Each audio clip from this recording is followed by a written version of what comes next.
Praise the Lord. കർത്താവായ യേശുക്രിസ്തുവിൻ്റെ അതിപരിശുദ്ധമായ നാമം വാഴ്ത്തപ്പെടുമാറാകട്ടെ.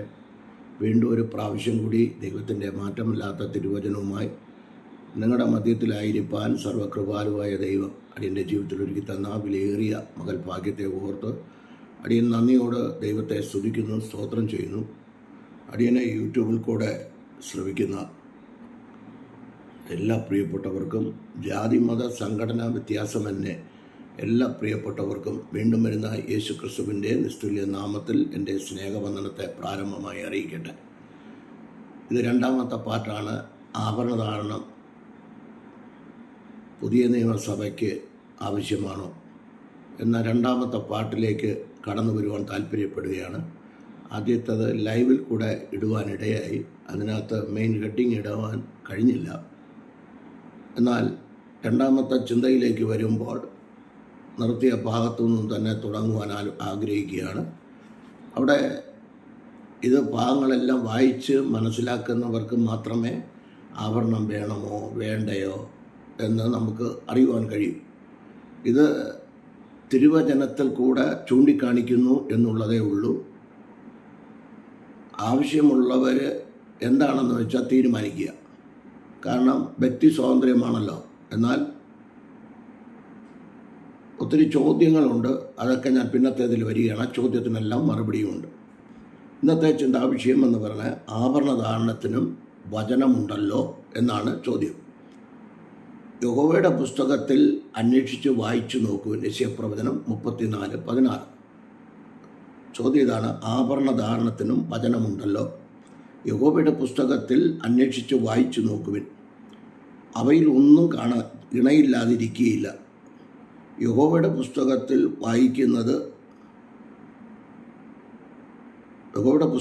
വായിക്കുന്നത് ഒരു വാക്യമോ അധ്യായമോ മാത്രമല്ല. ആരംഭ പുസ്തകമായ ഉൽപ്പത്തി പുസ്തകം മുതൽ അവസാനത്തെ പുസ്തകമായ വെളിപ്പാട് പുസ്തകം വരെ സസൂക്ഷ്മം പരിശോധിക്കണം. ഓരോ വാക്യങ്ങളും അധ്യായങ്ങളും മറ്റുള്ള വാക്യങ്ങളോടും അധ്യായങ്ങളോടും ഒത്തുവരുന്നുണ്ടോ എന്നും അതിൻ്റെ ആത്മീയ അർത്ഥവും അക്ഷരീക അർത്ഥവും ഒരുപോലെ ഒത്തുവരുന്നുണ്ടോ എന്നും നോക്കേണ്ടതാണ്. സത്യാന്വേഷിയായ ഒരു ഭക്തൻ്റെ ഉത്തരവാദിത്വമാണ്. വിഷയത്തിലേക്ക് വരാം. ദൈവവചനത്തിൽ ആഭരണം ധരിക്കുവാൻ വ്യവസ്ഥയുണ്ടെന്ന് വാദിച്ചും തർക്കിച്ചും പ്രസംഗിച്ചും പുസ്തകങ്ങൾ എഴുതിയും ദുർവ്യാഖ്യാനം നടത്തുന്നവർ ദൈവം കൽപ്പിച്ച വചനത്തെയല്ല, ദൈവകൽപ്പന ലംഘിച്ച് നടന്ന ജനത്തെയാണ് അനുകരിക്കുന്നത്. ആഭരണധാരണത്തെ ന്യായീകരിക്കുവാൻ ബന്ധപ്പെടുന്ന ഇവർ അത് ധരിക്കുവാനും ഏറെ താല്പര്യമുള്ളവരായിരിക്കും. അവരോട് നാം എത്ര ലളിതമായി ഈ വിഷയം അവതരിപ്പിച്ചാലും അവർ അംഗീകരിക്കണമെന്നില്ല. വളരെ ശ്രദ്ധയോടെ ഒന്ന്,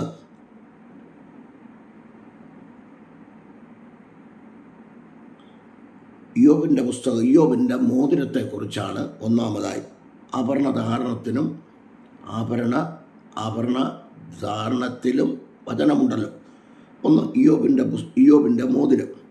ഇയ്യോബിൻ്റെ പുസ്തകം 42:11-12 വാക്യം. ഓരോരുത്തരും അവന് ഓരോ പൊന്നാണ്യവും ഓരോ പൊന്മോതിരവും കൊടുത്തു. വളരെ ശ്രദ്ധയോടെ പഠിച്ചെങ്കിൽ ഇതൊരു പവർഫുൾ മെസ്സേജ് അല്ല, ഇതൊരു പഠനമാണ്.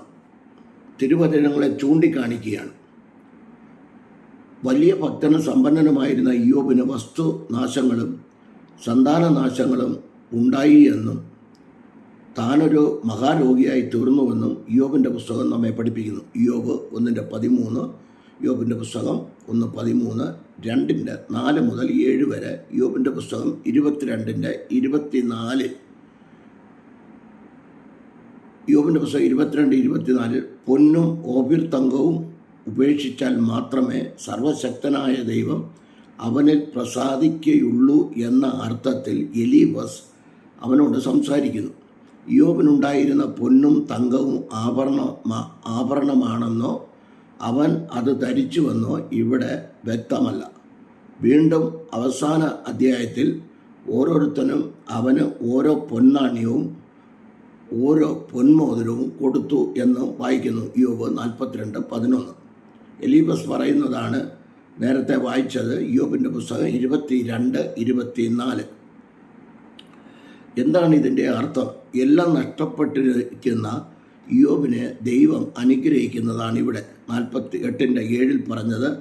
ഇയ്യോബിൻ്റെ പുസ്തകം 8:7 പറഞ്ഞത് 42:12 കൊടുക്കുവാനിടയെ. അവൻ്റെ സകല സഹോദരന്മാരോടും സഹോദരിമാരും മുമ്പ് അവന് പരിചയമുള്ളവരൊക്കെയും അവൻ്റെ അടുക്കൽ വന്നു. ഓരോരുത്തരും അവന് ഓരോ പൊന്നാണ്യവും ഓരോ പൊന്മോതിരവും കൊടുത്തു. ഇയ്യോബ് 42:11. ഇങ്ങനെ യഹോവ ഇയ്യോബിൻ്റെ പിൻകാലത്തെ അവൻ്റെ മുൻകാലത്തേക്കാൾ അധികം അനുഗ്രഹിച്ചു. ഇയ്യോബിൻ്റെ പുസ്തകം 42:12. ഇയ്യോബിനെ സന്ദർശിക്കുവാൻ വന്നവർ എത്രയെന്ന് കണക്ക് കൂട്ടി പറയുവാൻ കഴിയില്ല. അവൻ്റെ സകല സഹോദരന്മാരും ദേശത്തുള്ള പരിചയക്കാരും അവൻ്റെ അടുക്കൽ വന്ന് അവർ ഓരോരുത്തരും പൊന്നാണ്യവും പൊന്മോതിരവും കൊടുത്ത് അവനെ ബഹുമാനിച്ചു. ഇവരാരും അവനെ മോതിരങ്ങൾ ധരിപ്പിച്ചില്ല.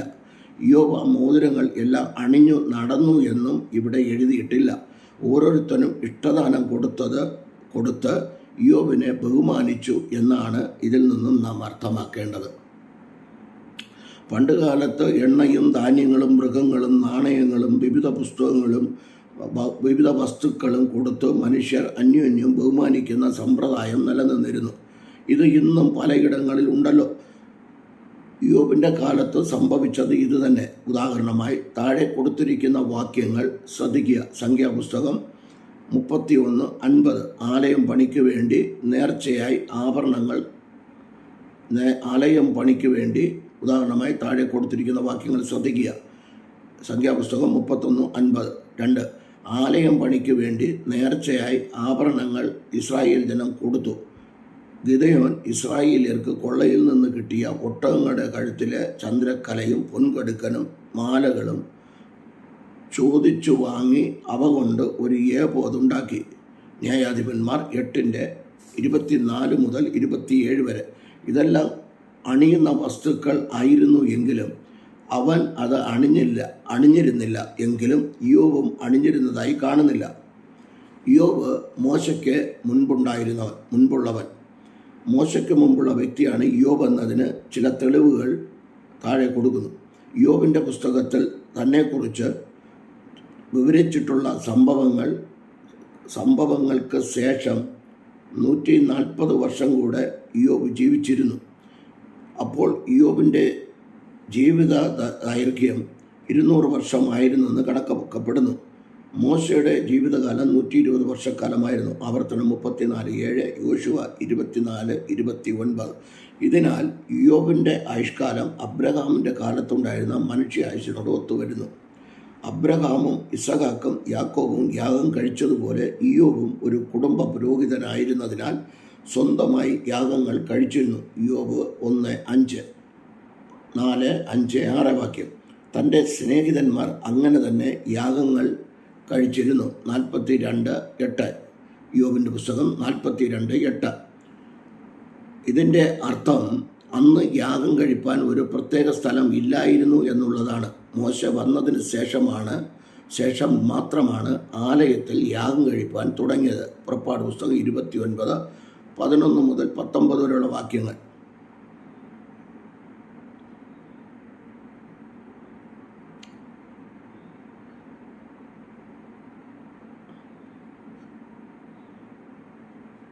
ഈ പുസ്തകത്തിൽ ഇസ്രായേലിനെയോ സമാഗമന കൂടാരമായ ആലയത്തെയോ മോശയുടെ ന്യായപ്രമാണത്തെക്കുറിച്ചോ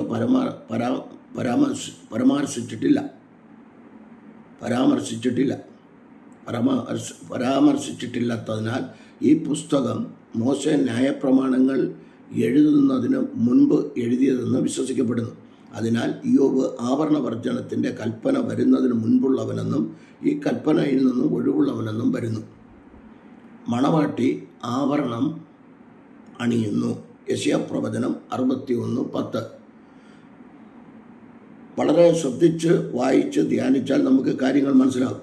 ഞാൻ യഹോവയിൽ ഏറ്റവും ആനന്ദിക്കും, എൻ്റെ ഉള്ളം ദൈവത്തിൽ ഘോഷിച്ചുല്ലസിക്കും.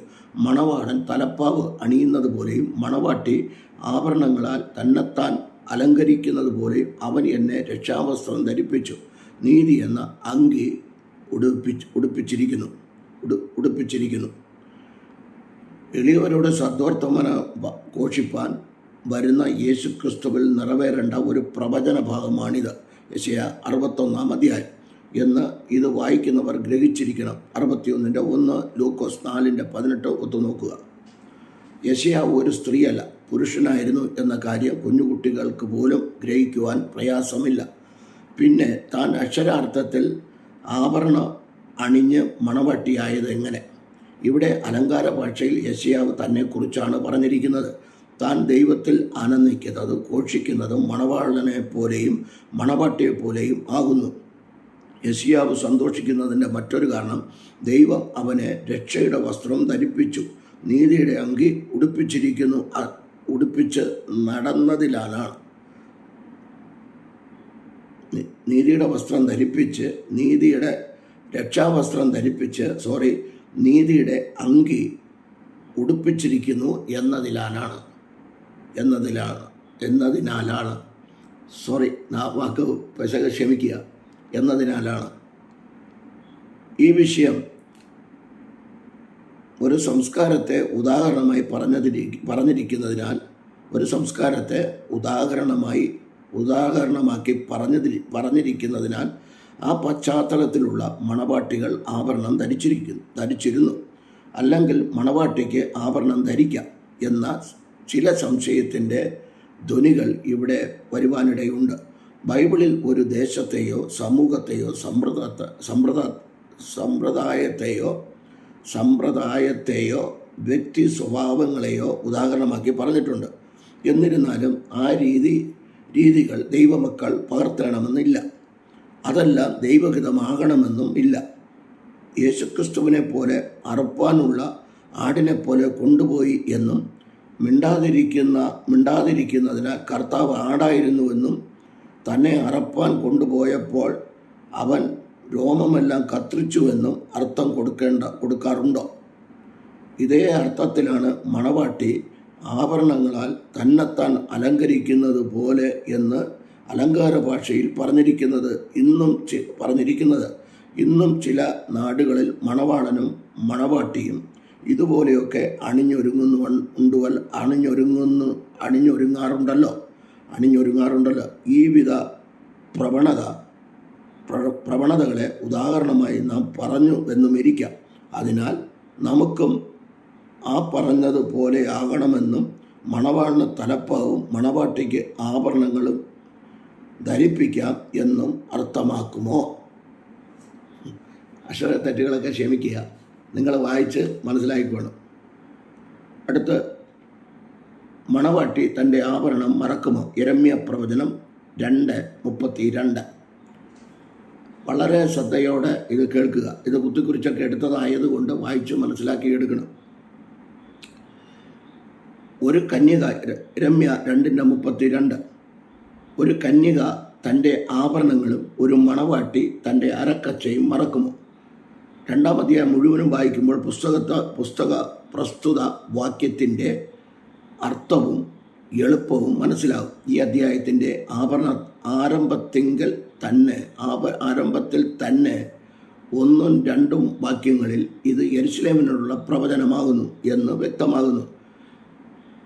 അതിൻ്റെ 4-ാം വാക്യം, 5-ാം വാക്യം, 13-ാം വാക്യം, 17-ാം വാക്യം, 19-ാം വാക്യങ്ങളിൽ ഇസ്രായേൽ ദൈവത്തെ വിട്ടകന്നതായും ദൈവത്തെ ഉപേക്ഷിച്ചതായും വായിക്കുന്നു.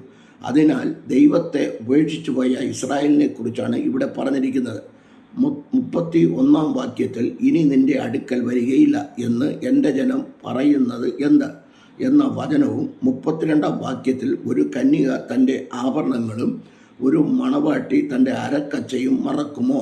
എന്നാൽ എൻ്റെ ജനം എണ്ണമില്ലാത്ത നാളായി എന്നെ മറന്നിരിക്കുന്നു എന്ന വചനവും ചേർത്ത് വായിക്കാത്തത് കൊണ്ടാണ് തെറ്റുപറ്റുന്നത്. 2-ാം അധ്യായത്തിൻ്റെ എല്ലാ വാക്യങ്ങളും വായിച്ചു നോക്കിയാൽ ഇസ്രായേൽ ജനത്തോട് ഉടമ്പടി ചെയ്ത ഒരു കന്യകയായും ഒരു മണവാട്ടിയായും ദൈവം അവരെ ചിത്രീകരിച്ചിരിക്കുന്നു എന്ന് മനസ്സിലാക്കാം. ദൈവം ആഭരണം അണിയിച്ചു. എസ്കേൽ പ്രവാചകന്റെ പുസ്തകം 16-11-12 വാക്യങ്ങൾ. 16-ാം അധ്യായം ഫുള്ള് വായിക്കുക. ഞാൻ നിന്നെ ആഭരണം അണിയിച്ച് നിന്റെ കൈക്ക് വളയും കഴുത്തിൽ മാലയും ഇട്ടു. ഞാൻ നിന്റെ മൂക്കിന് മൂക്കുത്തിയും കാതിൽ കുണുക്കും ഇട്ടു. തലയിൽ ഭംഗിയുള്ള ഒരു കിരീടവും വച്ചു. അപ്പോൾ ആഭരണത്തെക്കുറിച്ച് പറയുമ്പോൾ എല്ലാ മേഖലകളിലും നമ്മൾ തൊട്ടല്ലേ പറ്റൂ. എസ്കേൽ 16-ാം അധ്യായം മുഴുവൻ ധ്യാനിക്കുമ്പോൾ ഈ വാക്യങ്ങളുടെ മറുപടി കണ്ടുപിടിക്കുവാൻ പ്രയാസം ഉണ്ടാകുകയില്ല. ഓരോ വാക്യങ്ങൾ അവിടെ നിന്നും ഇവിടെ നിന്നൊക്കെ എടുത്ത് യഹോവയുടെ സാക്ഷികളുടെ കൂട്ടൊക്കെ പറയുന്നത് കൊണ്ടാണ് ശബത്തുകാരെ പോലെ പറയുന്നതുകൊണ്ടാണ് നമുക്ക് ഈ തെറ്റുകളൊക്കെ പറ്റുന്നത്. അതുകൊണ്ട് വചനത്തെ വചനം കൊണ്ട് വിവേചിക്കണം.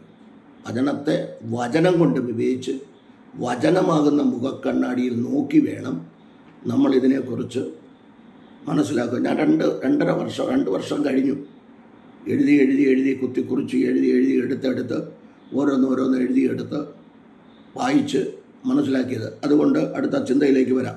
എസ്കേൽ 16-ാം അധ്യായം 11-12 വാക്യം. എസ്കേൽ 16-ാം അധ്യായം മുഴുവൻ വായിക്കുമ്പോൾ ഈ വാക്യങ്ങളുടെ മറുപടി കണ്ടുപിടിക്കുവാൻ പ്രയാസമുണ്ടാകില്ല. 1 മുതൽ 3 വരെയുള്ള വാക്യങ്ങളിൽ ദൈവപ്രവാചകനോട് യെരുശലേമിനോട് അതിൻ്റെ മ്ലേച്ഛതകളെ അറിയിച്ച് പറയേണ്ടത്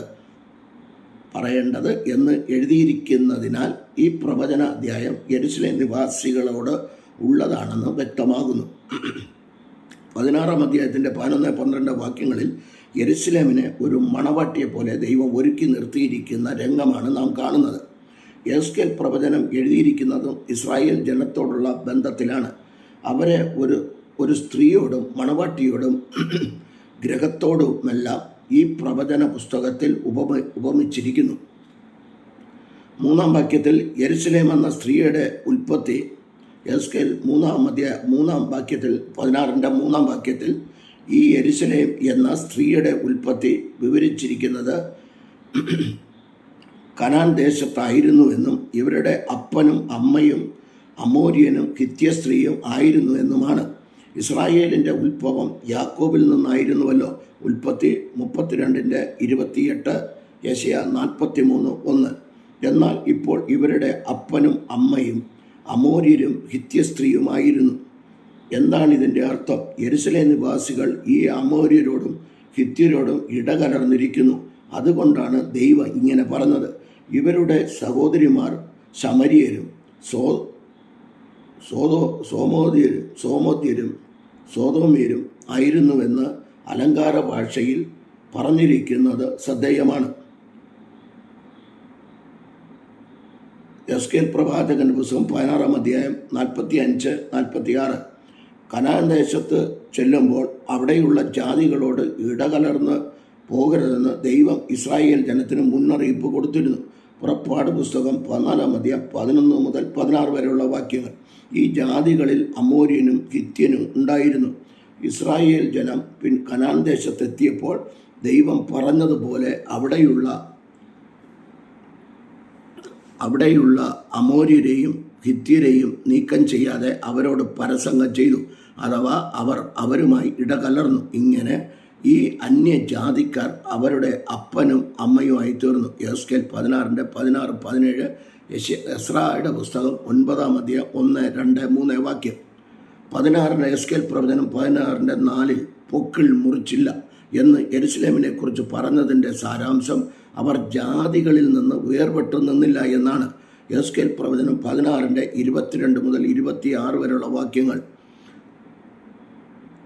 16-ന്റെ 4 വെള്ളത്തിൽ വെടിപ്പാക്കിയില്ല എന്നതിൻ്റെ അർത്ഥം ദൈവത്തിനു വേണ്ടി അവർ വെടിപ്പോടും വിശുദ്ധിയോടും നിന്നില്ല എന്നുള്ളതാകുന്നു. ഇനി 16-ന്റെ 7 നീ വളർന്ന് വലിയവളായി അതിസൗന്ദര്യം പ്രാപിച്ചു എന്ന വാക്യം മുഴുവനും വായിക്കുമ്പോൾ ദൈവം അവരെ പെരുകുമാറാക്കിയപ്പോഴാണ് സൗന്ദര്യം ഉള്ളവളായി തീർന്നത് എന്ന് മനസ്സിലാക്കാം.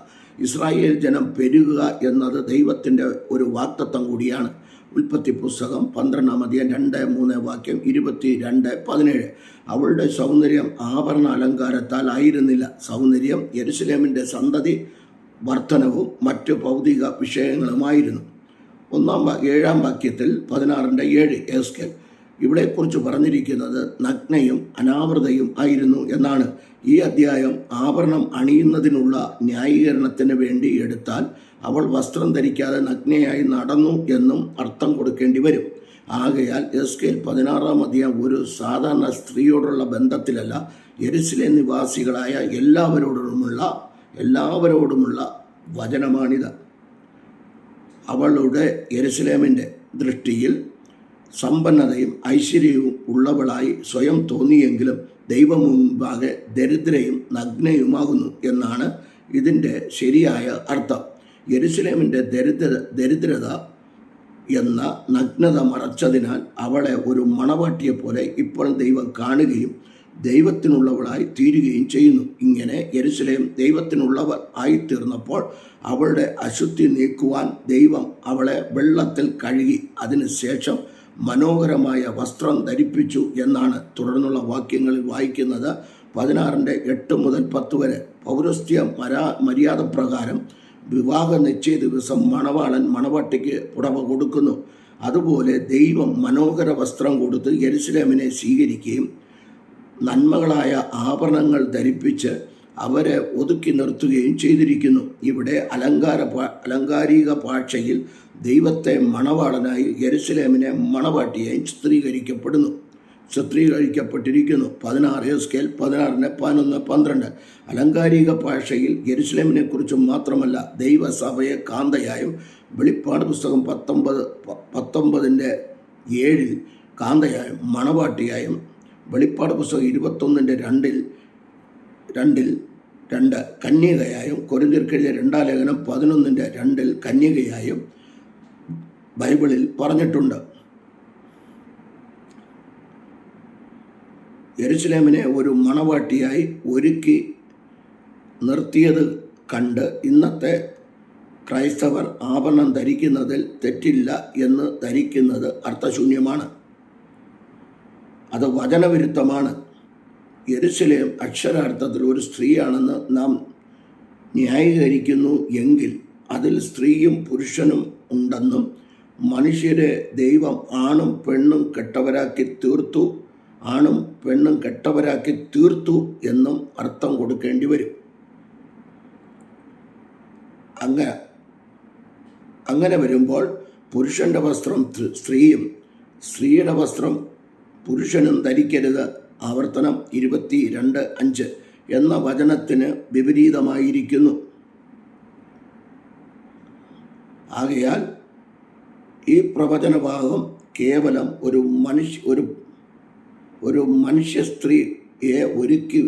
മനുഷ്യ സ്ത്രീയെ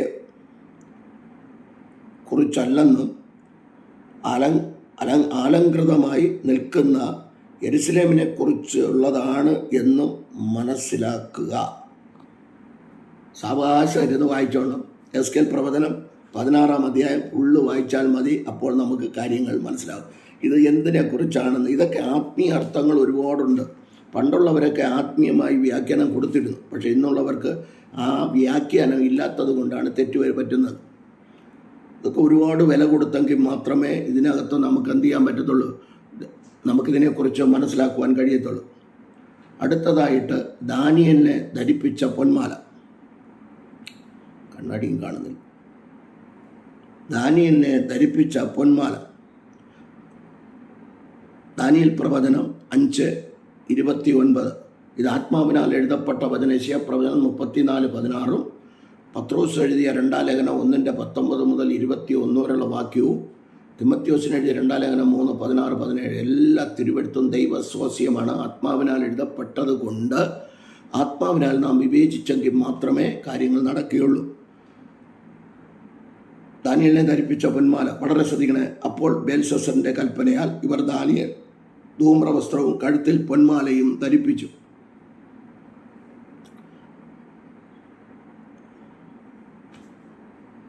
രാജകൽപ്പന പ്രകാരമായിരുന്നു ദാനിയേലിന് ഈ ധൂമ്രവസ്ത്രവും പൊന്മാലയും ധരിപ്പിച്ചത്. ഈ സമയം ദാനിയേൽ ഏകദേശം 80 വയസ്സുള്ള ഒരു വയോധികനായിരുന്നു. താൻ നെബൂഖദ്നേസർ രാജാവിൻ്റെ ഭരണകാലത്ത് ആഭരണം ധരിപ്പിക്കുവാൻ കൽപ്പിച്ച ഇപ്പോഴത്തെ രാജാവിൻ്റെ അപ്പൻ്റെ കാലത്ത് ഉള്ളവനായിരുന്നു. ദാനിയേൽ പ്രവചനം 5:11-13. രാജാവ് കണ്ട സ്വപ്നത്തിൻ്റെ അർത്ഥം ദാനിയേൽ വെളിപ്പെടുത്തി കൊടുത്തതിനാൽ തനിക്ക് സമ്മാനിക്കപ്പെട്ട ധൂമ്രവസ്ത്രവും പൊന്മാലയും ആയിരുന്നു ദാനിയേലിനെ ഇവിടെ ധരിപ്പിച്ചത്. 5:11-13 വരെയുള്ള ഭാഗങ്ങൾ. ദാനിയേൽ പൊന്മാല സ്വയം സ്വീകരിക്കുകയോ ധരിക്കുകയോ രാജാവ് ദൈവാലോചന പ്രകാരം ധരിപ്പിക്കുകയോ ആയിരുന്നില്ല. രാജാവിൻ്റെ സ്വന്തം ഇഷ്ടപ്രകാരം ധരിപ്പിക്കുവാൻ കൽപ്പന കൊടുക്കുകയായിരുന്നു ഇവിടെ ചെയ്തത്. 5:29. ദാനിയേലിനെ ആഭരണം ധരിപ്പിച്ചപ്പോൾ ദാനിയേൽ അവരോട് യാതൊരു മറുപടിയും പറയുന്നതായി കാണുന്നില്ല. ഇതുപോലെ മറ്റു ചില വിഷയങ്ങളിലും ദാനിയേൽ ഉത്തരം പറയുന്നില്ല. ഉദാഹരണമായി ചില തിരുവെഴുത്തുകൾ കൂടെ ശ്രദ്ധിക്കുക. അപ്പോൾ നെബൂഖദ്നേസർ രാജാവ് സാഷ്ടാംഗം വീണ് ദാനിയേലിനെ നമസ്കരിച്ചു. അവന് ഒരു വഴിപാടും സൗരഭ്യവാസനയും അർപ്പിക്കണമെന്ന് കൽപ്പിച്ചു. ദാനിയേൽ 2:46. നിന്റെ ദൈവമായ കർത്താവിനെ സ്വീകരിച്ച് അവനെ മാത്രമേ ആരാധിക്കാവൂ. ആവർത്തനം 6:13. മത്തായി 4:9-10 എന്ന വചനം പോലും രാജാവിനോട് അറിയിക്കാതെ മൂകനായി നിൽക്കുന്ന ദാനിയേലിനെയാണ് ഈ ഭാഗത്ത് കാണുവാൻ കഴിയുന്നത്. ഇതൊക്കെ ഓരോന്നിനും ഒന്നിനോടൊന്ന് ഇണയുണ്ട് കോർത്തിണക്കിയെങ്കിൽ മാത്രമേ ഇത് നമുക്ക് മനസ്സിലാക്കാൻ പറ്റത്തുള്ളൂ. ദാനിയേലിൻ്റെ മുൻപിൽ വീണതുപോലെ പത്രോസിൻ്റെ മുൻപിൽ ഭക്തനായ കൊർന്നല്യോസ് വീണ് നമസ്കരിച്ചപ്പോൾ പത്രോസും അവനെ വിലക്കി. അപ്പോസ്തലന്മാരുടെ പ്രവൃത്തികൾ 10:25. അപ്പോസ്തലനായ പൗലോസിനെയും ബർന്നബാസിനെയും ചെയ്ത അത്ഭുത പ്രവൃത്തികൾ കണ്ടപ്പോൾ ദേവന്മാർ നമ്മുടെ ഇടയിൽ വന്നിരിക്കുന്നു എന്ന് പറഞ്ഞുകൊണ്ട് ഇന്ദ്രക്ഷേത്രത്തിലെ പുരോഹിതന്മാർ വഴിപാടായി കാളകളെയും പൂമാലകളെയും ഗോപുരത്തിൽ കൊണ്ടുവന്ന് പുരുഷാരത്തോടുകൂടെ യാഗം കഴിച്ചുകൊണ്ട് അവരെ ആരാധിപ്പാൻ ഭാവിച്ചു. ഇത് കണ്ട അപ്പോസ്തലനായ പൗലോസും ബർന്നബാസും ഞങ്ങൾ നിങ്ങളെപ്പോലുള്ള മനുഷ്യരാണ് എന്നും ഇങ്ങനെയുള്ള വ്യർത്ഥ കാര്യങ്ങളെ വിട്ട് ജീവനുള്ള ദൈവത്തെങ്കിലേക്ക് മനം തിരിയണമെന്നുള്ള സുവിശേഷം അറിയിക്കുകയും ചെയ്തു. അപ്പോസ്തലന്മാരുടെ പ്രവൃത്തികൾ 14:10-15 വരെയുള്ള വാക്യങ്ങൾ. എന്നാൽ ദൈവത്തിൻ്റെ മുൻപിൽ വീണ് നമസ്കരിക്കുകയും യാഗങ്ങൾ അർപ്പിക്കുകയും ചെയ്യുന്നത് പോലെ രാജാവ് ദാനിയേലിൻ്റെ മുൻപിൽ അനുഷ്ഠിച്ചപ്പോൾ ദാനിയേൽ പ്രത്യുത്തരം ഒന്നും പറയുകയോ വിലക്കുകയോ കാണുന്നില്ല. ജീവനുള്ള ദൈവത്തിൻ്റെ ദാസനും ദൈവാത്മാവുള്ളവനുമായ ദാനിയേൽ പ്രവചനം 6:20-26 വരെ, 6:10, 2:44-47 വരെയുള്ള ഭാഗങ്ങൾ. വിശുദ്ധ ദേവന്മാരുടെ ആത്മാവുള്ളവനെന്നും മന്ത്രവാദി ശ്രേഷ്ഠനെന്നും നെബൂഖദ്നേസർ രാജാവും പിന്നീട് ആഭരണങ്ങൾ ധരിക്കുവാൻ കൽപ്പിച്ച ബേൽശസ്സർ രാജാവും ഒരേ സ്വരത്തിൽ വിളിച്ചപ്പോൾ ദാനിയേൽ നിശ്ചലനായി നിൽക്കുന്ന രംഗങ്ങൾ വീണ്ടും കാണുന്നു. ദാനിയേൽ പ്രവചനം 4:8-8, 4-ാം അധ്യായം 8-18 വരെയുള്ള ഭാഗങ്ങളും 5:11-14 വരെയുള്ള ഭാഗങ്ങളും വായിക്കുക.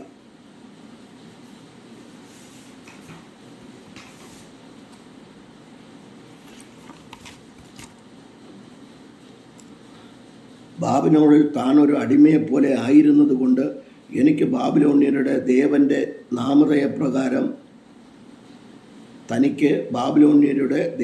നാമധേയപ്രകാരം ബേൽശസ്സർ എന്ന പേരിട്ടിരുന്നു. 4:8-9. ഈ അടിമത്വത്തിൽ നിന്നെല്ലാം ഒരു സ്വാതന്ത്ര്യം ലഭിച്ചു എന്ന് വിശ്വസിക്കുവാൻ കഴിയുന്നത് ദാനിയേൽ അധ്യക്ഷ സ്ഥാനത്ത് നിന്ന് വന്നതിന് ശേഷമാണ്. ദാനിയേൽ പ്രവചനം 6-ാം അധ്യായം 1-2 വാക്യം. ഈ സമയം മുതൽ ദാനിയേൽ പിൻകാല സംഭവങ്ങളൊന്നും ആവർത്തിക്കപ്പെടുന്നതായി കാണുന്നില്ല.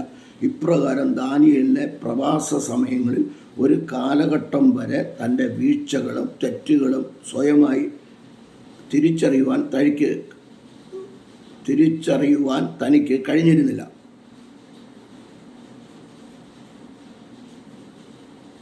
ദാനിയേലിനെ ദേവന്മാരുടെ ആത്മാവുള്ളവനെന്ന് സംബോധന ചെയ്യുകയും തന്നെ ആരാധിക്കുകയും ആഭരണങ്ങൾ ധരിപ്പിക്കുകയും ചെയ്തപ്പോൾ അത് തെറ്റാകുന്നു എന്ന് തനിക്ക് ബോധ്യമാകുകയോ മറ്റുള്ളവരെ ബോധ്യപ്പെടുത്തുകയോ ചെയ്തിരുന്നില്ല എന്നത് തൻ്റെ ജീവിതത്തിലെ വൻ പരാജയങ്ങളായിരുന്നു എന്ന് ദാനിയേലിൻ്റെ 21 ദിവസ ഉപവാസ പ്രാർത്ഥനയുടെ ആദ്യ ദിവസത്തെക്കുറിച്ച് സ്വർഗദൂതൻ പറയുന്നത് വായിക്കുമ്പോൾ മനസ്സിലാക്കാം. അവൻ തന്നോട് പറഞ്ഞത്, ദാനിയേലേ, ഭയപ്പെടേണ്ട. നീ തിരിച്ചറിയേണ്ടതിനും നിന്റെ ദൈവത്തിൻ്റെ മുൻപാകെ നിന്നെ തന്നെ താഴ്ത്തേണ്ടതിനും മനസ്സ് വെച്ച ആദ്യ ദിവസം മുതൽ നിന്റെ വാക്ക് കേട്ടിരിക്കുന്നു. ദാനിയേൽ പ്രവചനം 10:12. ഈ ഭാഗത്തുനിന്ന് നാം ഗ്രഹിക്കേണ്ടത്, ദാനിയേൽ തന്നെ തന്നെ തിരിച്ചറിഞ്ഞില്ല അഥവാ കഴിഞ്ഞ ജീവിതകാലങ്ങളിൽ വന്ന തെറ്റുകുറ്റങ്ങളെ തിരിച്ചറിയാതെ പോയി. ദാനിയേലിനോട് ദൂതൻ സംസാരിക്കുന്നതിന് മുൻപ് ഉപവാസ പ്രാർത്ഥനയുടെ ആരംഭത്തെങ്കിൽ ദാനിയേൽ തൻ്റെ കുറ്റങ്ങളെ തിരിച്ചറിയുകയും അനുതപിച്ച് പ്രാർത്ഥിക്കുകയും ചെയ്തിരുന്നു. ദാനിയേൽ പ്രവചനം 9:20, 9:5 മുതൽ 15 വരെയുള്ള ഭാഗങ്ങൾ. തൻ്റെ പാപത്തെ തിരിച്ചറിയുവാനും താഴ്ത്തുവാനും വഴിയൊരുക്കിയത് താൻ ദൈവസന്നിധിയിലേക്ക് പൂർണ്ണമായി തിരിയുവാൻ തുടങ്ങിയതിന് ശേഷമാണ്. ദാനിയേൽ 10:12 മനസ്സ് വച്ച ആദ്യ ദിവസം മുതൽ നിന്റെ വാക്ക് കേട്ടിരിക്കുന്നു എന്ന് വായിക്കുന്നതിനാൽ ദാനിയേൽ തിരിച്ചറിയുവാനും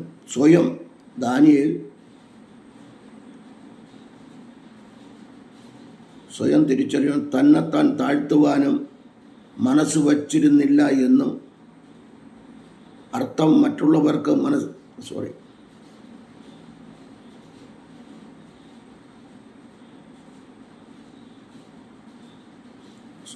ദാനിയേൽ പ്രവചനം 10:12 മനസ്സ് വച്ച ആദ്യ ദിവസം മുതൽ എൻ്റെ വാക്ക് കേട്ടിരുന്നു എന്ന് വായിക്കുന്നതിനാൽ ദാനിയേൽ പ്രാർത്ഥിക്കുവാൻ ആരംഭിക്കുന്നതിന് മുൻപ് തൻ്റെ തെറ്റുകളെ സ്വയം തിരിച്ചറിയുവാനും തന്നെത്താൻ താഴ്ത്തുവാനും മനസ്സ് വച്ചിരുന്നില്ലെന്നും അർത്ഥം വരുന്നുണ്ട്. ഇങ്ങനെ ദാനിയേലിന് സ്വയമായി പലതും തിരിച്ചറിഞ്ഞ തെറ്റുകളെ മറ്റുള്ളവർക്ക് മനസ്സിലാക്കി കൊടുക്കാനും കഴിയാതിരുന്ന ഒരു കാലഘട്ടത്തിലായിരുന്നു രാജകൽപ്പന പ്രകാരം ദാനിയേലിനെ പൊന്മാല ധരിപ്പിച്ചത്. തന്നെയുമല്ല, ദാനിയേലിനെ ധരിപ്പിച്ച ആഭരണം നാം ഇന്നും ദാനിയേലിനെ പൊന്മാല ധരിപ്പിച്ചത്. തന്നെയുമല്ല, ദാനിയേലിനെ ധരിപ്പിച്ച ആഭരണം ഇന്ന് അണിഞ്ഞു നടക്കുന്ന ഒരു ആഭരണമല്ല. രാജാവിന് വേണ്ടി ചെയ്ത സേവയുടെ ഫലമായി ദാനിയേലിനെ അധ്യക്ഷ പദവിയിലേക്ക് സ്വാഗതം ചെയ്തുകൊണ്ട് ധരിപ്പിച്ച രാജകീയ വസ്ത്രവും പൊന്മാലയുമായിരുന്നു. അത് 6-ാം അധ്യായം 5-ാം അധ്യായം 29, 6:1 മുതൽ 3 വരെയുള്ള ഭാഗങ്ങൾ. ദൈവവചനം ഒന്നിനോടൊന്ന് കൂട്ടിച്ചേർത്ത് വായിച്ച് മനസ്സിലാക്കുക. 9-ാം അധ്യായത്തിന് ശേഷം നമ്മുടെ വ്യക്തിയായ ദാനിയേൽ ദൈവിക ദർശനം കണ്ടതോടെ തൻ്റെ ശുശ്രൂഷയ്ക്കും ജീവിതത്തിനും വലിയ പരിവർത്തനങ്ങൾ വരുന്നതായി കാണുവാൻ കഴിയുന്നുണ്ട്. ഈ സമയം മുതൽ ദാനിയേൽ ബാബിലോണിൻ്റെ അധ്യക്ഷനും രാജാവിൻ്റെ സേവകനുമായിട്ടല്ല, സ്വർഗീയ രാജാവിൻ്റെ സേവകനായി മാത്രം മാറ്റപ്പെടുന്നു. അങ്ങനെ ദൈവം ദാനിയേൽ തന്നെ പരമേൽപ്പിച്ച ശുശ്രൂഷകൾ തീർന്നതോടെ തൻ്റെ ജീവിതകാലവും അവസാനിക്കുന്നു. ദാനിയേലിനെ ബാബിലോൺ രാജാവ് പൊന്മാല ധരിപ്പിച്ചു എന്ന വിഷയത്തിൽ നിന്ന് നാം ഗ്രഹിക്കേണ്ട, ദാനിയേലിൻ്റെ ആരംഭകാല ഘട്ടത്തിൽ അറിവില്ലാതെ എന്തെങ്കിലും താൻ ചെയ്തിട്ടുണ്ടെങ്കിൽ സത്യവിശ്വാസികളായ നാം അത് അനുകരിക്കേണ്ടതില്ല. എങ്കിലും തെറ്റുകൾ ദാനിയേലിനെ പോലെ മനസ്സറിയാതെയോ അറിഞ്ഞോ പുലർത്തിക്കൊണ്ട് പോകുന്നെങ്കിൽ ഉപവസിക്കുക, പ്രാർത്ഥിക്കുക, ദാനിയേലിന് കിട്ടിയതുപോലെ ഒരു മഹാദർശനത്തിനായി കാത്തിരിക്കുക. ഇപ്പോൾ നാം ചെയ്തു പോരുന്ന പല തെറ്റായ പ്രവൃത്തികളും ദൈവമുൻപാകെ വ്യക്തമായി പല തെറ്റായ പ്രവൃത്തികളും ദൈവം മുൻപാകെ വ്യക്തമായി കാണുവാൻ ഇടയാകും. അപ്പോൾ ഇത്രയും കാര്യങ്ങളൊക്കെ നമ്മൾ വായിച്ചു മനസ്സിലാക്കി. ഞാനിതിനെക്കുറിച്ച് വിശദീകരിക്കുന്നില്ല, എഴുതി വച്ചിരിക്കുന്നത് വായിക്കുന്നതേ ഉള്ളൂ. യോശുവയുടെ തലയിൽ പൊൻകിരീടം. സക്കറിയ പ്രവചനം 6:11. അവരോട് നീ വെള്ളിയും പൊന്നും വാങ്ങി കിരീടം ഉണ്ടാക്കി മഹാപുരോഹിതനായ യഹോസാദാക്കിൻ്റെ മകനായ യോശുവയുടെ തലയിൽ വെച്ച് അവനോട് പറയേണ്ടത് എന്തെന്നാൽ, യോശുവയുടെ തലയിൽ പൊൻകിരീടം, അതിനെക്കുറിച്ചൊരു ചിന്ത.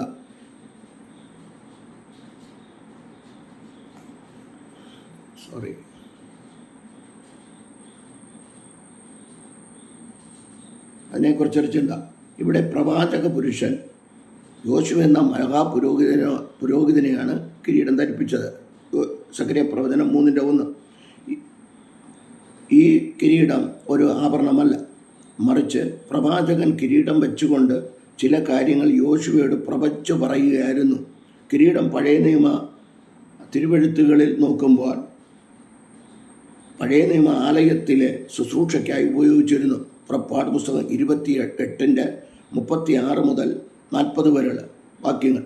പുതിയ നിയമത്തിലേക്ക് വരുമ്പോൾ ആ മൂടുപടമായ ധാരണങ്ങൾ മാറിപ്പോകുന്നു.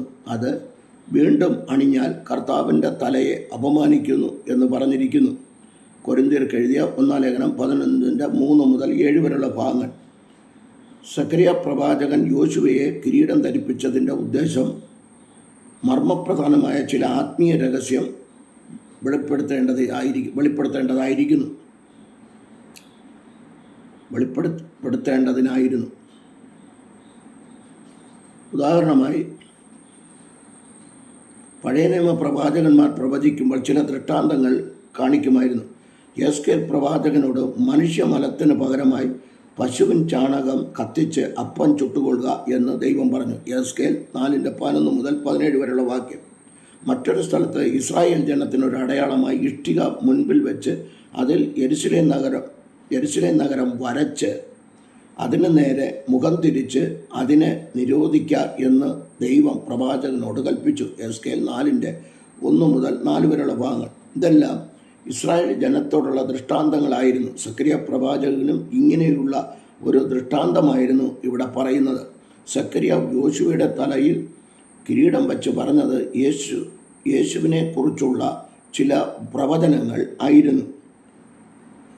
യേശു ക്രിസ്തുവിനെ മുള എന്ന് പ്രവചിച്ചു. 6:12. യേശു ക്രിസ്തു ദാവീദിൻ്റെ മുളയായി ജനിച്ചു. മത്തായി 1:1. യെസ്കേൽ 29:21. യഹോവയുടെ മന്ദിരം പണിയും എന്ന് പ്രവചിച്ചു. 6:12. യേശു സഭയാം മന്ദിരം പണിയുന്നു എന്ന് പറഞ്ഞു. മത്തായി 16:18. കൊരിന്ത്യർക്ക് എഴുതിയ 1 ലേഖനം 3:16-17. കൊരിന്ത്യർക്ക് എഴുതിയ 2 ലേഖനം 6:16. കൊരിന്ത്യർക്ക് എഴുതിയ 1 ലേഖനം 6:19-20. അവൻ ബഹുമാനഭൂഷണം ധരിച്ച് സിംഹാസനത്തിൽ ഇരുന്ന് വാഴും. 6:13. ഇത് യേശുക്രിസ്തുവിൻ്റെ രാജകീയ വാഴ്ചയെ സൂചിപ്പിക്കുന്നു. യെശയ്യാ 9:6. വെളിപ്പാട് പുസ്തകം 5:5 മുതൽ 13 വരെയുള്ള ഭാഗങ്ങൾ. വെളിപ്പാട് പുസ്തകം 1:13. അവൻ സിംഹാസനത്തിൽ പുരോഹിതനായിരിക്കും. 6:13. യേശുക്രിസ്തു സ്വർഗ്ഗത്തിൽ ദൈവസഭയുടെ മഹാപുരോഹിതനായിരിക്കുന്നു. എബ്രായർക്ക് എഴുതിയ ലേഖനം 4:14, 9:11. ഇങ്ങനെ പ്രവചിച്ച ശേഷം സക്കറിയ പ്രവാചകൻ ദൃഷ്ടാന്തമായി ധരിപ്പിച്ചിരുന്ന ആ കിരീടം യോശുവയുടെ തലയിൽ നിന്നെടുത്ത് അത് ഉണ്ടാക്കുവാൻ പൊന്നു തന്ന ജനത്തിൻ്റെ ഓർമ്മയ്ക്കായി ദൈവാലയത്തിൽ ഉണ്ടായിരിക്കണമെന്ന് ദൈവം കൽപ്പിക്കുകയും ചെയ്തു. സക്കറിയ 6:14, 6:10, 11 വാക്യം. തുടർന്ന് യോശുവ ഈ കിരീടം ധരിച്ചുകൊണ്ട് നടന്നതായി നാം കാണുന്നില്ല. കിരീടത്തിലൂടെ ദൈവത്തിൻ്റെ ചില വൻകാര്യങ്ങൾ വെളിപ്പെടുത്തിയ ശേഷം കിരീടം ആലയത്തിൽ ഓർമ്മയ്ക്കായി വച്ചു എന്നാണ് എഴുതിയിരിക്കുന്നത്. ഇതുപോലെ ഓരോ കാര്യങ്ങളും നമ്മൾ ചിന്തിച്ച് വായിച്ചാൽ നമുക്ക് ഒത്തിരി കാര്യങ്ങൾ നമുക്ക് മനസ്സിലാക്കുവാൻ സാധിക്കും. അടുത്ത് നമ്മൾ പറയുന്ന മുടിയൻ പുത്രൻ എന്നും ബൈബിളിലില്ല. അപ്പൻ്റെ ഇളയ മകൻ എന്നേ ഉള്ളൂ. ഓരോ ദൈവദാസന്മാരെ പ്രസംഗിക്കുന്ന മുടിയൻ പുത്രൻ, അവൻ മുടിച്ചില്ല എന്ന് നമ്മളറിയേണ്ട കാര്യമില്ല. ബൈബിളിൽ എഴുതിയിരിക്കുന്നത് മാത്രമേ അപ്പൻ്റെ ഇളയ മകൻ എന്ന് മാത്രമേ കാണുന്നുള്ളൂ. അത് അപ്പനും മകനുമായിട്ടുള്ള ബന്ധമാണ്. ആ അപ്പനും സ്വർഗത്തിലെ അപ്പനും മക്കളുമായിട്ടുള്ള ബന്ധത്തിൽ ഏത് പൗലോസ് അപ്പോസ്തലൻ പറയുന്നു, ഞാൻ മുൻപേ നിഷ്ഠൂരനും. തിമോഥെയോസിൻ്റെ എഴുതിയ 1-ാം ലേഖനത്തിൽ പറയുന്നുണ്ട്, 1:13 ഒക്കെ പറയും, ഞാൻ മുൻപേ നിഷ്ഠൂരനും കൊലപാതകനും ഒക്കെ ആയിരുന്നു, എങ്കിലും ദൈവം പൗലോസ് അപ്പോസ്തലനെ ശുശ്രൂഷയ്ക്കായി തിരഞ്ഞെടുത്തില്ലേ. നമ്മളാണെങ്കിൽ പഴയതും ചൂണ്ടിക്കാണിച്ചുകൊണ്ടൊക്കെ ഇരിക്കും. വിഷയത്തിലേക്ക് വരാം. ഈ ദൈവവചനത്തിനും വ്യവസ്ഥയുണ്ടല്ലോ, ആഭരണം ധരിക്കുന്നതിനും വചനമുണ്ടല്ലോ എന്നുള്ള ഇതിലാണ് ഈ പറയുന്നത് മുഴുവനും. അപ്പൻ്റെ ഇളയ മകൻ്റെ മുതൽ ലൂക്കോസിൻ്റെ സുവിശേഷം 15:22. അപ്പൻ തൻ്റെ ദാസന്മാരോട്, വേഗം മേൽത്തരമായ അങ്കി കൊണ്ടുവന്ന് ഇവനെ ധരിപ്പിപ്പിൻ, ഇവൻ്റെ കൈക്ക് മോതിരവും കാലിന് ചെരുപ്പും ഇടിവിപ്പിൻ. അത് ഇവിടെ ഈ വിഷയം അവതരിപ്പിച്ചത് യഥാർത്ഥ ഒരു സംഭവമായിട്ടല്ല. പാപത്താൽ അന്യപ്പെട്ടുപോയ മനുഷ്യൻ ദൈവത്തിങ്കിലേക്ക് മടങ്ങി വരുമ്പോൾ അവർക്ക് ലഭിക്കുന്ന സ്വീകരണവും പിതാവാകുന്ന ദൈവത്തിനുണ്ടാകുന്ന മഹാസന്തോഷവും എപ്രകാരം ആയിരിക്കുമെന്നുള്ള ഒരു ഉപമ മാത്രമാണ്. ഇപ്പം മനസ്സിലായല്ലോ? ഒരിക്കൽ കേട്ട് മനസ്സിലായില്ലെങ്കിൽ 2 പ്രാവശ്യം കേൾക്കുക. വിശുദ്ധ ലൂക്കോസിൻ്റെ സുവിശേഷം 15-ാം അധ്യായത്തിൽ അപ്പൻ്റെ ഇളയ പുത്രൻ്റെ കഥ പറയുന്നതിന് മുൻപ് അവരോട് അവൻ യേശു ക്രിസ്തു ഉപമ പറഞ്ഞു എന്ന് കാണുവാൻ കഴിയുന്നു. 15:3 കാണാതെ പോയ ആട്, 15:4 കാണാതെ പോയ 15:3 15:4 കാണാതെ പോയ ദ്രഹ്മ, 15:8 മുതൽ 10 വരെ കാണാതെ പോയ പുത്രൻ, 15:32 എന്നീ 3 ഉപമകളാണ് ഈ അധ്യായത്തിൽ. ഈ 3 ഉപമകളുടെയും രത്നച്ചുരുക്കം പാപത്താൽ ദൈവസന്നിധി വിട്ടുപോയ മനുഷ്യൻ പിതാവായ ദൈവത്തിങ്കിലേക്ക് മടങ്ങി വരുന്നതിനെ അടിസ്ഥാനപ്പെടുത്തിയാകും. ഏതെങ്കിലും ഒരു സമ്പ്രദായത്തെ ചൂണ്ടിക്കാണിച്ചുകൊണ്ടായിരിക്കാം യേശുക്രിസ്തു ഉപമ പ്രസ്താവിച്ചത്. ബൈബിളിൽ പരാമർശിച്ചിരിക്കുന്ന മോതിരങ്ങൾ ഓരോ സ്ഥാനമാനങ്ങളെ പ്രകീർത്തിച്ചുകൊണ്ടാകുന്നു. അത് അഹസ്വേരോസ് രാജാവിൻ്റെയും മറ്റ് രാജാക്കന്മാരുടെ കാലങ്ങളിലും രാജനാമം എഴുതിയ രാജമോതിരവും സ്ഥാനമാനങ്ങളുടെ ചിഹ്നമായ മോതിരവും ധരിച്ചിരുന്നു.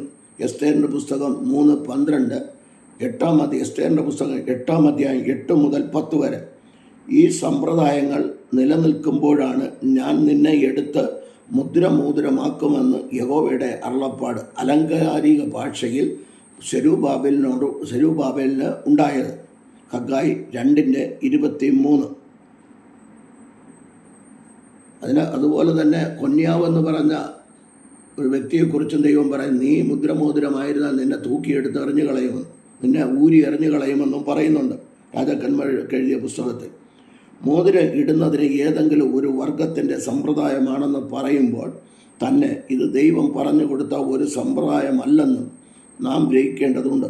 കേവലം നമ്മെപ്പോലെ സാധാരണക്കാരായ യഹൂദന്മാരുടെയോ ശമരിയരുടെയോ യെരുശലേമ്യരുടെയോ മറ്റേതെങ്കിലും ജാതികളുടെയോ സമ്പ്രദായങ്ങൾ ദൈവമക്കൾ അനുകരിപ്പാൻ ദൈവവചനം അനുഷ്ഠിക്കുന്നില്ല.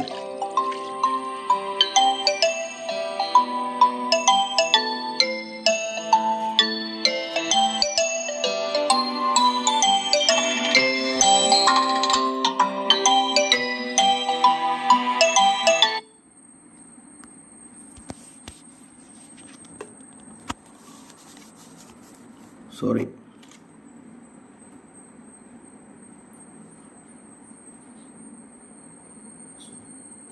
എല്ലാം പോരാട്ടം. ദൈവവചന ചിന്ത വരുമ്പോഴേ എല്ലാം പോരാട്ടം. ഇന്നലെയാണെങ്കിൽ ഒരു വീഡിയോ ഫേസ്ബുക്ക് ലൈവിൽ ഒരു വീഡിയോ ഇടാൻ നോക്കിയിട്ട് 5 പ്രാവശ്യം ഇട്ടു. 5 പ്രാവശ്യവും ക്യാൻസൽ ചെയ്തു. കാരണം വൈഫൈയും ഇല്ല, നെറ്റും പിടിക്കുന്നില്ല, ഒന്നും പിടിക്കുന്നില്ല. അതുപോലെ മഴയായിരുന്നു. ഇതിപ്പോൾ സത്യത്തെ ചൂണ്ടിക്കാണിക്കുമ്പം പിശാചിന് പിടിക്കില്ല. അത് വെല്ലടിയും കില്ലടിയും ഒക്കെ കയറി വരിക. എന്തായാലും വേണ്ടിയല്ല, നമുക്ക് ദൈവവചന ചിന്തയിലേക്ക് കിടക്കാം. അതോടൊപ്പം കണ്ണും ശരിക്കും കാണുന്നില്ല. ഏതെങ്കിലും ഒരു സമ്പ്രദായത്തെ ചൂണ്ടിക്കാണിച്ചുകൊണ്ടായിരിക്കാം യേശു ക്രിസ്തു ഉപമ പ്രസ്താവിച്ചത്. ബൈബിളിൽ പരാമർശിച്ചിരിക്കുന്ന മോതിരങ്ങൾ ഓരോ സ്ഥാനമാനങ്ങളെ പ്രകീർത്തിച്ചുകൊണ്ടായിരുന്നു. ഇത് അഹസ്വേരോസ് രാജാവിൻ്റെയും മറ്റു രാജാക്കന്മാരുടെ കാലങ്ങളിലും രാജനാമം എഴുതിയ മുദ്രമോതിരവും സ്ഥാനമാനങ്ങളുടെ ചിഹ്നമായ മോതിരവും ധരിച്ചിരുന്നു. എസ്തേർ 3:12, 8:8 മുതൽ 10 വരെ. ഈ സമ്പ്രദായങ്ങൾ നിലനിൽക്കുമ്പോഴാണ് ഞാൻ നിന്നെ എടുത്ത് മുദ്രമോതിരമാക്കുമെന്ന് യഹോവയുടെ അരുളപ്പാട് അലങ്കാരിക ഭാഷ സെരുബ്ബാബേലിനുണ്ടായത്. ഹഗ്ഗായി 2:23. മോതിരയിടുന്നത് ഏതെങ്കിലും ഒരു വർഗത്തിൻ്റെ സമ്പ്രദായമാണെന്ന് പറയുമ്പോൾ തന്നെ ഇത് ദൈവം പറഞ്ഞു കൊടുത്ത ഒരു സമ്പ്രദായമല്ല എന്നും നാം ഗ്രഹിക്കേണ്ടതുണ്ട്. കേവലം നമ്മെപ്പോലെ സാധാരണക്കാരായ യഹൂദന്മാരുടെയോ ശമര്യരുടെയോ യെരുശലേമ്യരുടെയോ മറ്റേതെങ്കിലും ജാതികളുടെയോ സമ്പ്രദായങ്ങൾ ദൈവമക്കൾ അനുകരിപ്പാൻ ദൈവവചനം അനുവദിക്കുന്നില്ല. യേശു ക്രിസ്തുവും തൻ്റെ ശിഷ്യന്മാരും തങ്ങളുടെ ഐഹികമായ ശുശ്രൂഷ കാലങ്ങളിൽ യഹൂദ ഗോത്രത്തിൻ്റെയോ മറ്റു ഗോത്രങ്ങളുടെയോ സമ്പ്രദായങ്ങളെ പൂർണ്ണമായി അംഗീകരിച്ചിരുന്നില്ല. വചനവിരുദ്ധമായ യാതൊരു സമ്പ്രദായ രീതികളും അവർ പകർത്തിയിരുന്നില്ല. ഈ നല്ല മാതൃകയാണ് നാം പിന്തുടരേണ്ടത്. മർക്കോസ് 7:3 മുതൽ 9 വരെ. യോഹന്നാന്റെ സുവിശേഷം 12:49. യേശുക്രിസ്തു അപ്പൻ്റെ ഇളയപുത്രൻ്റെ കഥയിലൂടെ അവതരിപ്പിക്കുന്ന മോതിരം അക്ഷരാർത്ഥത്തിൽ ധരിപ്പിക്കുന്നതല്ല. അത് സെരുബ്ബാബേലിനോട് യഹോവ പറഞ്ഞതുപോലെ അലങ്കാരിക ഭാഷയിൽ ഉറപ്പിനെ സൂചിപ്പിക്കുന്ന മുദ്രമോതിരമാകുന്നു. അപ്പൻ്റെ ഇളയപുത്രന് ഈ മോതിരം മാത്രമല്ല, മേൽത്തരമായ അങ്കിയും കാലിന് ചെരുപ്പും ഇടിവിച്ചു എന്ന് പറഞ്ഞിരിക്കുന്നു. 15:22. ഈ അണിയിലുകളുടെയെല്ലാം ആത്മീയ അർത്ഥങ്ങൾ മനസ്സിലാക്കുമ്പോൾ വിഷയത്തിന്മേലുള്ള സംശയങ്ങൾ പരിഹാരമാകും. മേലങ്കിയെക്കുറിച്ച്. മേലങ്കി വിശുദ്ധിയുടെ പ്രതീകം. വെളിപ്പാട് പുസ്തകം 19:7 മുതൽ 14 വരെയുള്ള വാക്യം. മോതിരം സ്വീകരണത്തെയും ഉറപ്പിനെയും സ്ഥാനമാനങ്ങളെയും കുറിക്കുന്നു. എസ്തേറിൻ്റെ പുസ്തകം 3:12, 8, 10. ചെരുപ്പ് ഒരുക്കത്തെ കാണിക്കുന്നു. എഫേസ്യർ 6:15. മറ്റു ചില ആത്മീയ അർത്ഥങ്ങൾ കൂടെ അപ്പൻ്റെ ഇളയ മകൻ്റെ ഉപമയിൽ പറഞ്ഞിരിക്കുന്നത് ശ്രദ്ധിക്കുക. കാളക്കുട്ടിയെ അറക്കുന്നു, ആനന്ദത്തെ സൂചിപ്പിക്കുന്നു. ലൂക്കോസ് 15:23, 24.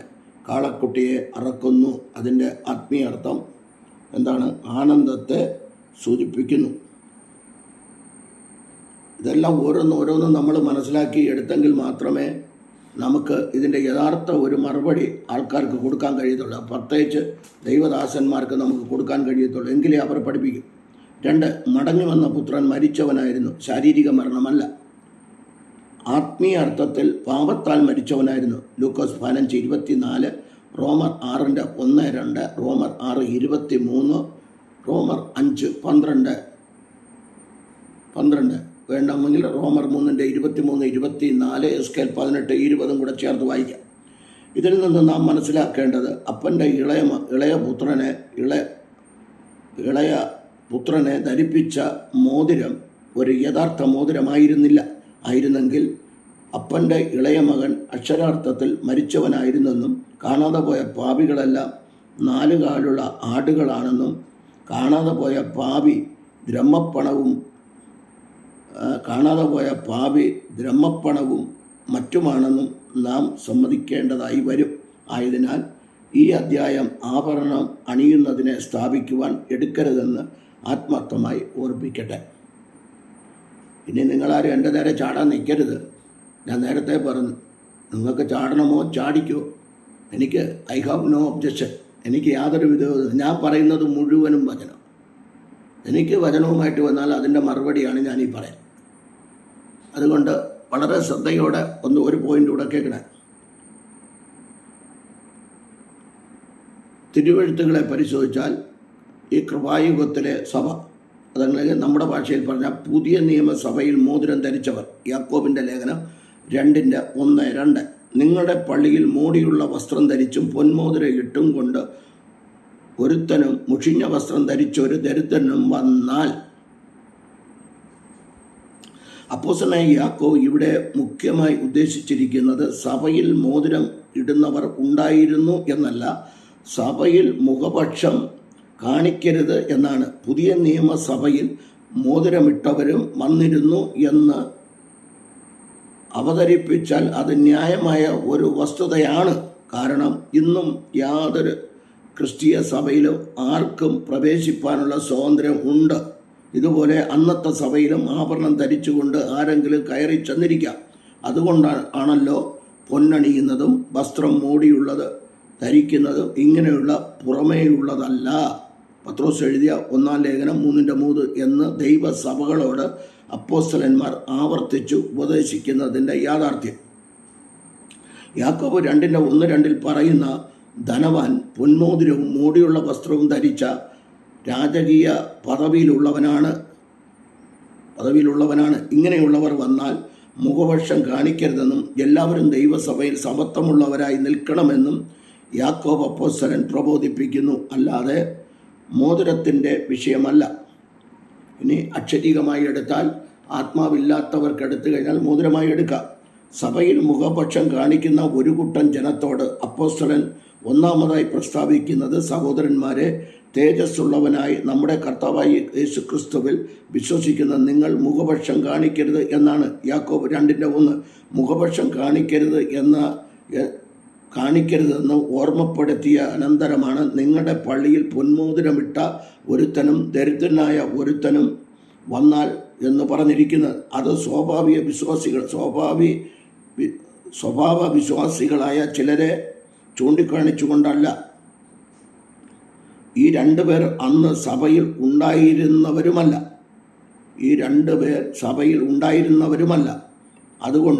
അതുകൊണ്ടാണ് പള്ളിയിൽ വന്നാൽ എന്ന് പദം കിടക്കുന്നത്. 2:2 എന്ന് പറഞ്ഞിരിക്കുന്നത്. പള്ളിയിൽ വന്നാൽ എന്ന പദമാണ് കൊടുത്തിരിക്കുന്നത്. 2:2 എന്ന് പറഞ്ഞിരിക്കുന്ന സഭാംഗങ്ങളായിരുന്നുവെങ്കിൽ ഇവിടെ സുഖേന ഇരുന്നാൽ എന്ന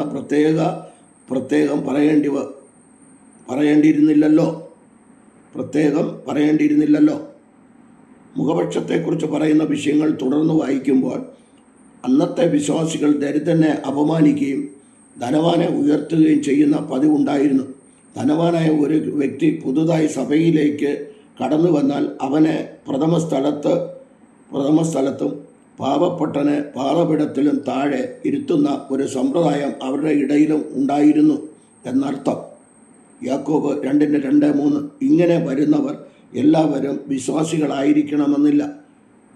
ഇന്ന് സഭയിൽ അവിശ്വാസികൾ പലരും വരുന്നത് പോലെ ആദ്യകാല സഭകളിലും പലരും വന്നു പോവുക പതിവായിരുന്നു. ഇങ്ങനെ സന്ദർശനത്തിന് വരുന്നവരോടല്ല ഈ വിഷയം യാക്കോബ് നിർദ്ദേശിച്ചത്, വിശ്വാസികളോടാണ്. അതുകൊണ്ടാണ്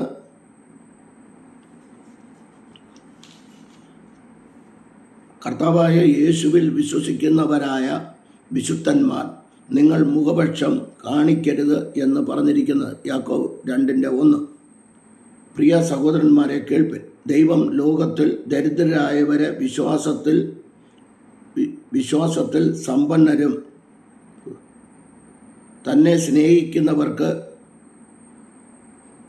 വാഗ്ദത്തം ചെയ്ത രാജ്യത്തിൻ്റെ അവകാശികളാകേണ്ടതിന് തിരഞ്ഞെടുത്തില്ലയോ? നിങ്ങൾ ദരിദ്രനെ അപമാനിക്കുന്നു. 2:5 യാക്കോബിൻ്റെ ലേഖനം 2:5. ഈ വാക്യത്തിൽ നിന്നും യാക്കോബ് ദൈവസഭയെ ഓർപ്പിക്കുന്നത്, സഭയിൽ ദരിദ്രരായവർ ഉണ്ടെങ്കിൽ അവർ നമ്മെപ്പോലെ എല്ലാ കാര്യങ്ങളും അവകാശികൾ ആകുന്നു. അതുകൊണ്ട് സഭയിൽ ദരിദ്രനെ ഒരിക്കലും അപമാനിക്കരുത് എന്നാണ്. ബാക്കി ഭാഗം അടുത്തിലേക്ക് വരാം. പൊന്മോതിരം ഇട്ടും മൂടിയുള്ള വസ്ത്രം ആഡംബര വസ്ത്രം ധരിച്ചും വരുന്ന ധനവാന്മാരെ കുറിച്ച് പറയുന്നത്, ധനവാന്മാർ അല്ലയോ നിങ്ങളെ പീഡിപ്പിക്കുന്നത്? അവർ അല്ലയോ നിങ്ങളെ ന്യായസ്ഥാനങ്ങളിലേക്ക് ഇഴച്ചു കൊണ്ട് പോകുന്നത്? നിങ്ങളുടെ മേൽ വിളിച്ചിരിക്കുന്ന നല്ല നാമത്തെ അവർ അല്ലയോ ദുഷിക്കുന്നത്? യാക്കോബ് 5:6-7 എന്ന് പറഞ്ഞതിന് ശേഷം അവസാനമായി മുഖം പക്ഷം കാണിച്ചാലോ പാപം ചെയ്യുന്നു. 4:7 മുഖപക്ഷം കാണിച്ചാലോ പാപം ചെയ്യുന്നു എന്ന് പറഞ്ഞുകൊണ്ട് ഈ വിഷയം ഉപസംഹരിക്കുന്നു. 2:9 യാക്കോബ് 2:9 ഈ ഭാഗങ്ങളുടെ എല്ലാം പ്രതിപാദ്യ വിഷയം മോതിരമിടുവാനുള്ള അനുവാദം യാക്കോബ് സഭയ്ക്ക് കൊടുത്തു എന്നോ മോതിരമിട്ടിരുന്ന വിശ്വാസികൾ സഭയിൽ ഉണ്ടായിരുന്നു എന്നോ അല്ല. പൊന്മോതിരമിട്ടവരും ആഡംബര വസ്ത്രം ധരിച്ചവരും ദരിദ്രന്മാരും ദൈവസഭയിൽ വരുമ്പോൾ നേതൃത്വം വഹിക്കുന്നവരും സഭ വിശ്വാസികളും മുഖപക്ഷം കാണിക്കാതെ ഇരു കൂട്ടരെയും ഒരുപോലെ കാണണം എന്നാണ്. അങ്ങനെ ചെയ്തില്ലെങ്കിൽ അത് പാപമാകുന്നു എന്ന് ദൈവസഭയെ ബോധ്യപ്പെടുത്തുകയാണ് യാക്കോബ് ഇവിടെ ചെയ്തത്. തുടർന്നുള്ള ഇത് രണ്ടാം ഭാഗമാണ്.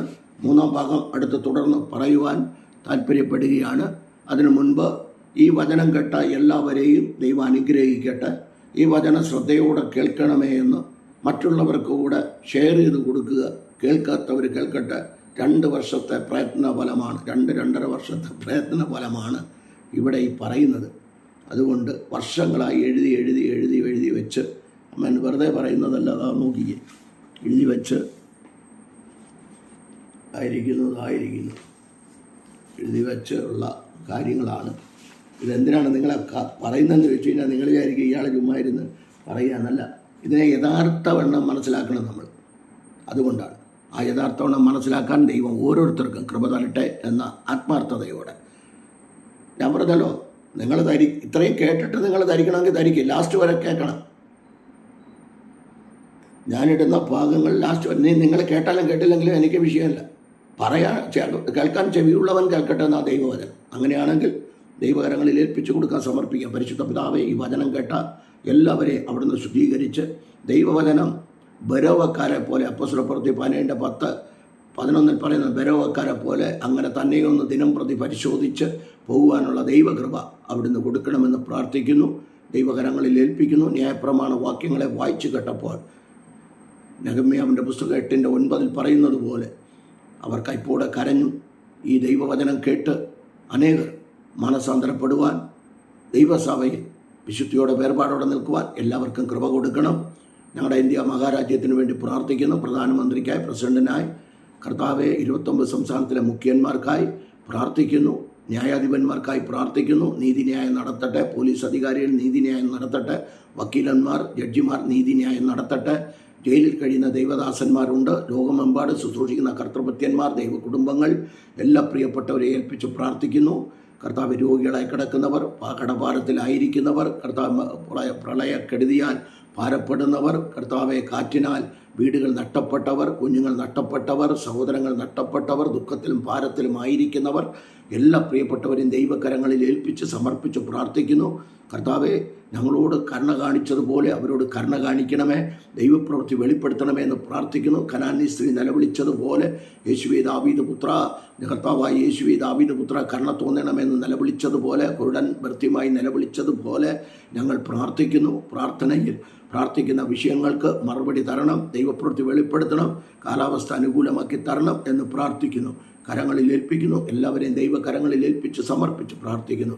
വചനം എല്ലാവരും കേട്ട് അനുസരിച്ച് ദൈവവചനത്തിന് പ്രകാരം മുന്നോട്ട് പോകാൻ എല്ലാവരെയും അവിടെ നിന്ന് ഇടയാക്കണം. പ്രാർത്ഥന കേട്ടുള്ള നന്ദി മുഴുമുഖത്തോടെ എടുക്കണം. യേശു ക്രിസ്തുവിൻ നാമത്തിൻ്റെ പിതാവേ, ആമേൻ ആമേൻ. God bless you all. Abundantly ദൈവം എല്ലാവരെയും അനുഗ്രഹിച്ച് കാക്കുമാറാകട്ടെ. ആമേൻ.